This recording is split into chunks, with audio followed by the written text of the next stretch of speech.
కర్ణాటకలోని బెంగళూరుకు చెందిన ఓ వీడియో సోషల్ మీడియాలో వైరల్గా మారింది. వీడియోలో బస్సు డ్రైవర్ ఒక చేత్తో గొడుగు పట్టుకొని బస్సును నడుపుతూ ఉన్నాడు. దీంతో అక్కడున్న కండక్టర్ వీడియోను రికార్డ్ చేయడంతో ఆ వీడియో వైరల్ కావడంతో వారిద్దరిని సస్పెండ్ చేశారు. ఈ సందర్భంగా బస్సు డ్రైవర్, కండక్టర్ వినోదం కోసమే ఈ వీడియో తీశారని చెబుతూ ఉన్నారు. North western Karnataka road transport corporation ప్రకారం ఈ సంఘటన గురువారం జరిగింది. ఈ సమయంలో bus driver Hanumanthappa Killedara, conductor Anitha డ్యూటీలో ఉన్నారు. డ్రైవర్ బస్సును బేటగేరి ధార్వాడ మార్గంలో నడుపుతూ ఉన్నాడు. సాయంత్రం బస్సులో ప్రయాణికులు ఎవరూ లేరు. అప్పుడు డ్రైవర్ తన వినోదం కోసం గొడుగును పట్టుకున్నాడు.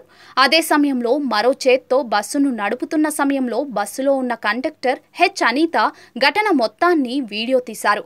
అతను ఈ వీడియోను సోషల్ మీడియాలో అప్లోడ్ చేశాడు. ఆ వీడియో కొద్దిసేపటికే వైరల్గా మారింది. ఈ వీడియో వైరల్ అయిన తర్వాత ప్రజలు రాష్ట్ర ప్రభుత్వానికి వ్యతిరేకంగా కామెంట్స్ చేయడం ప్రారంభించారు. ఆ తర్వాత NWCRTC బృందం బస్సును తనిఖీ చేసింది.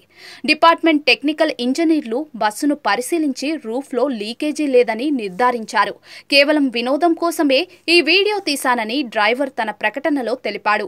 అయితే బస్సులో ఎలాంటి సమస్య లేకపోవడంతో ఇద్దరిని సస్పెండ్ చేశారు.